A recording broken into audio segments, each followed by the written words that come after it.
The next person I'm going to introduce is David Mann, and he used to be the Mountain RC. He was the first Mountain. Actually, he wasn't the first Mountain RC. Kelly Doherty was the first Mountain RC, but Kelly. This is also our executive director, Kelly Doherty. But I'm going to introduce Dave Mann, who recently I've gotten to hear Dave's writing, and it's really just a blessing for him to be able to share it with us. And I'm really excited about all the writing he's going to be doing. And he wrote something today in the car on the way here that I hope he's going to share. So give it up for David Mann. Brother Mann. I already did. No one else was standing on it, but I need to straight up. I deployed twice, and I was stop loss for the second deployment. And if you know my story, I kind of like, a bad day for me is when the PX was closed, or yeah, and bad day. I didn't really see anything bad, and I wasn't really doing operations. Really, I was inside the base a lot. So the one time that I was out in 2005, I really take note of it, and it's really, it's been burned in my brain, and this is about the drive up. Convoy to Iraq. We need people.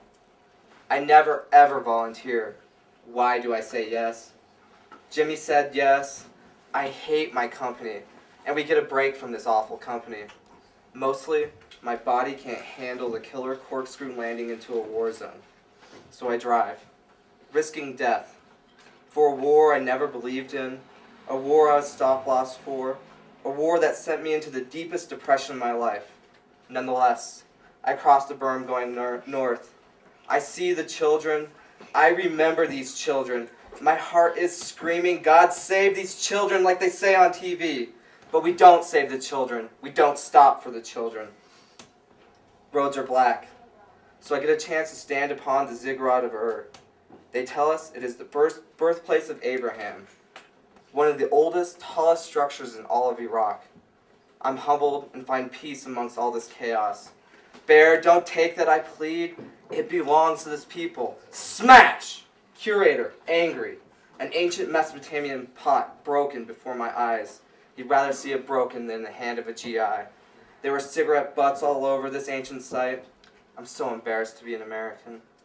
Siren SSA, hyper-vigilant, aiming at every man, woman, child.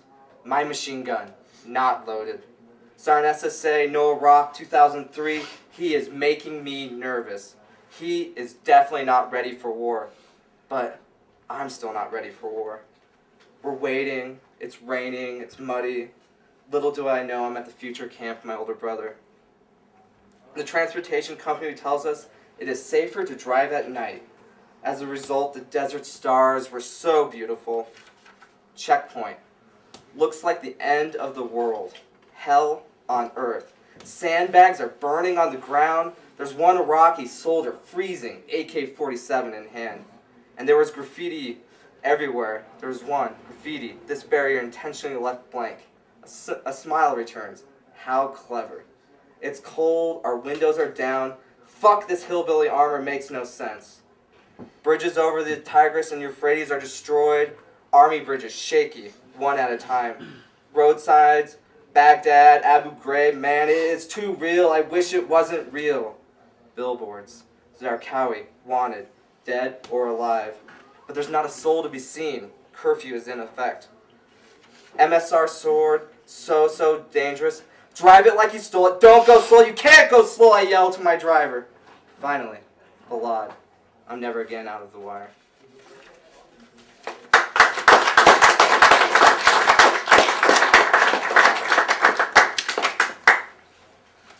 I'm going to share this one I wrote today. One thing you know about me, I love basketball, and so it's one of my passions. And I was trying to talk to Lavella about being a veteran and how it kind of feels to me and about the war going on. So I wrote this in the car. Today I was talking about the burden of being a veteran. Something I look forward to is the war ending and having this burden off my shoulders. It's like being a starting player in a sporting event that hasn't ended. I may have only played the first quarter, but I'm still a part of the game, and win or lose, I want it to end. Mostly, I'm tired of sitting on the bench. especially since I voluntarily benched myself. I'm also looking for this end of the game shower.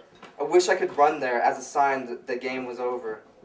Only if a shower could clean me of the dirt I gained. But war is not a game, and no shower will ever clean me.